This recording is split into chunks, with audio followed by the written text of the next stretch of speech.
الحمد لله رب العالمين والصلاة والسلام على رسوله الأمين أما بعد فأعوذ بالله من الشيطان الرجيم بسم الله الرحمن الرحيم رب اشرح لي صدري ويسر لي أمري واحلل عقدة من لساني يفقهوا قولي 30واں پارہ سورہ تکویر۔ آج کا سبق اللہ تعالیٰ نے ستاروں کا ذکر کیا، رات اور دن کے آنے جانے کا ذکر کیا، اس کے بعد اللہ تعالیٰ نے وحی کا ذکر کیا، وحی لانے والا فرشتہ جبرائیل علیہ السلام، جس طرح سورہ نجم میں وَالنَّجْمِ إِذَا هَوَى مَا ضَلَّ صَاحِبُكُمْ وَمَا غَوَى وَمَا يَنطِقُ عَنِ الْهَوَى۔ سورہ نجم کا آغاز ہے، ابتدا ستارے سے ہے، لیکن بعد میں جبرائیل علیہ السلام کا ذکر ہے۔ تو اس میں اللہ تعالیٰ ایک بہت بڑی حقیقت کو آشکار کرتے ہیں، حقیقت کو واضح کیا ہے کہ جس طرح اللہ تعالیٰ نے یہ ستارے بنائے، رات اور دن کا آنا جانا یہ اس کے اختیار میں ہے، آتے ہیں جاتے ہیں، چھپ جاتے ہیں، ظاہر ہو جاتے ہیں، تو پھر اللہ تعالیٰ اس قرآن کو کیوں نہیں نازل کر سکتا، یا اس کی آمد کیوں نہیں ہو سکتی؟ کیونکہ جب آمد کو مان لیا جائے گا تو ظاہری بات ہے کہ پھر قرآن کا انکار نہیں ہو سکتا۔ تو اس لیے اللہ تعالیٰ نے قرآن میں بار بار وحی کا ذکر کیا ہے کہ میں نے وحی کو نازل کیا، اور جبرائیل علیہ السلام کا ذکر کیا، روح الامین کہا گیا، آپ کی عظیم صفات کو اللہ تعالیٰ نے بیان کیا ہے۔ جی، انہو،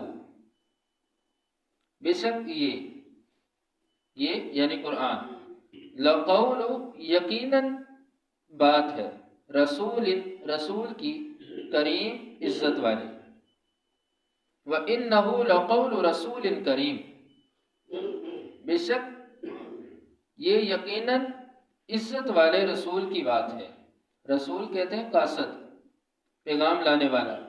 تو جبرائیل علیہ السلام کو کہا گیا کہ وہ جو پیغام لانے والے ہیں وہ عزت والے ہیں، اللہ تعالیٰ کے ہاں معزز ہیں، عظیم صفات والا وہ فرشتہ ہے جبرائیل علیہ السلام۔ تو یہ بات یعنی یہ کلام جبرائیل علیہ السلام کی طرف نسبت کر دی گئی کہ یہ اس کی بات ہے، یعنی اللہ تعالیٰ نے یہ آپ کے ذریعے سے یہ پیغام، یہ وحی بھیجی ہے، تو اس لیے نسبت جبرائیل علیہ السلام کی طرف کی۔ ذی والا، قوتن، قوت، ذی قوتن، قوت والا، اندہ، نزدیک، ذل عرشی، عرش والے کے، مکین، مرتبے میں، ذی قوتن عند ذی العرش مکین، عرش والے کے نزدیک قوت والا ہے، مرتبے والا ہے، یعنی جو وحی لے کر آنے والا فرشتہ جبرائیل ہے، اللہ تعالیٰ نے اس کو قوی قرار دیا، بہت قوت والا ہے۔ یہ نہیں ہے کہ وہ وحی لے کر آئے اور کوئی وحی چھین لے، پیغام کو بدل دے، ایسا نہیں ہے، وہ سب پہ اللہ تعالیٰ نے اس کو باری کر دیا، قوت والا بنا دیا، اور پھر مکین بھی ہے، مرتبے کے اعتبار سے بھی اللہ تعالیٰ کے ہاں وہ معزز ہے، کیونکہ یہ جبرائیل علیہ السلام یہ سب فرشتوں کا سردار ہے۔ جب اللہ تعالیٰ نے کسی حکم کو نافذ کرنا ہے، حکم دینا ہے، تو جبرائیل علیہ السلام کو اللہ تعالیٰ بلاتے ہیں اور کہتے ہیں کہ فرشتوں کو یہ بات بتا دو، پھر وہ اعلان کر دیتے ہیں فرشتوں میں کہ اللہ تعالیٰ کا یہ حکم ہے، مرتبے کے اعتبار سے اللہ کے ہاں یہ معزز ہے، مطاعن، بات مانی جاتی ہے، سم، وہاں، امین، امانت دار ہے، مطاعن سم امین، وہاں بات مانی جاتی ہے، امانت دار ہے، یعنی جبرائیل علیہ السلام کی بات کو مانا جاتا ہے۔ جیسے حدیث معراج میں ہے کہ جبرائیل علیہ السلام نے حکم دیا کہ دروازوں کو کھول دیے جائے، آسمان کے دروازے کھول دیے گئے۔ ایسے ہی کوئی حکم اللہ تعالیٰ دینا چاہتے ہیں تو جبرائیل علیہ السلام کو کہتے ہیں کہ حکم دو، تو وہ سب فرشتوں سے کہتے ہیں۔ حدیث میں آتا ہے جیسے کہ اللہ کا حکم ہے، جبرائیل علیہ السلام نے کہا کہ تم اس بندے سے محبت کرو، اللہ تعالیٰ اس بندے سے محبت کرتے، میں بھی کرتا ہوں، تم بھی کر دو، یعنی فرشتوں کو حکم دیا، فرشتے کہتے ہیں ہم بھی اس بندے سے محبت کریں گے۔ تو بات کو مانا جاتا ہے اور امین ہے، امانت دار ہے، من و ان، جس طرح حکم اللہ تعالیٰ نے دیا اسی کے مطابق عمل کرنے والا ہے، اسی طرح وہ وہی لے کر آپ صلی اللہ علیہ وسلم کے پاس آ جاتا ہے، اس میں کوئی کمی پیشی نہیں ہوتی۔ وما، اور نہیں ہے، صاحبکم، تمہارا ساتھی، بمجنون، دیوانہ، وما صاحبکم بمجنون، اور نہیں ہے تمہارا ساتھی دیوانہ، یعنی آپ صلی اللہ علیہ وسلم کا ذکر ہوا کہ آپ کو دیوانہ کہا گیا، جادوگر کہا گیا، کاہن کہا گیا، نعوذ باللہ۔ تو یہ بات ہے کہ عرب لوگ فصیح اللسان تھے، وہ یہ جانتے تھے یہ قرآن جو نازل کیا گیا ہے، یہ وحی جو آتی ہے، یہ کوئی انسان کا کلام نہیں ہو سکتا، کوئی عام بات نہیں ہے، وہ اس کو جانتے تھے، لیکن وہ دلائل کے ساتھ رد نہیں کر سکے۔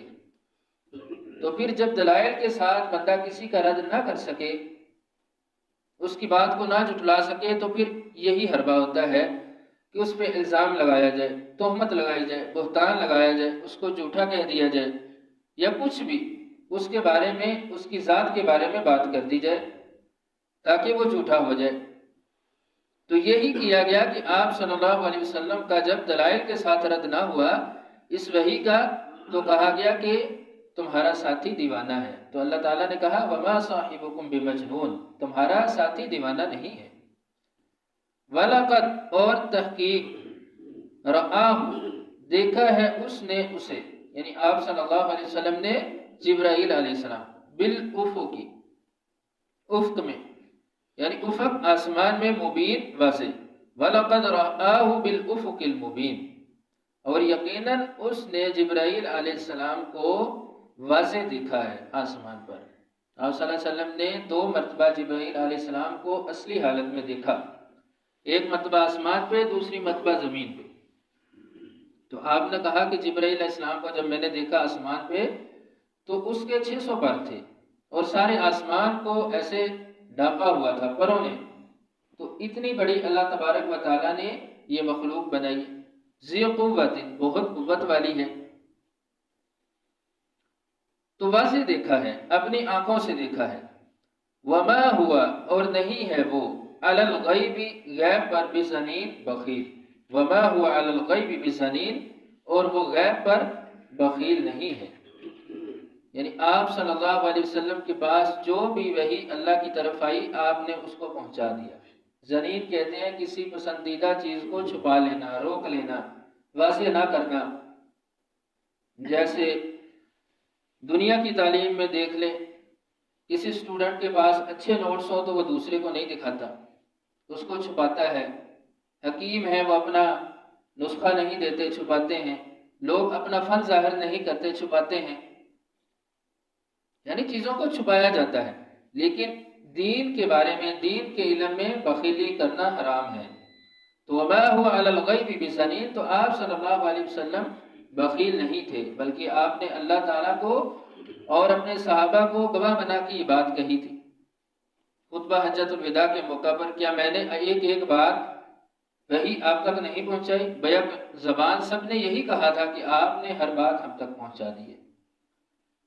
تو اسی آیت کو لے کر آپ صلی اللہ علیہ وسلم کو عالم الغیب میں مانا جاتا ہے۔ بعض کہتے ہیں کہ آپ عالم الغیب تھے۔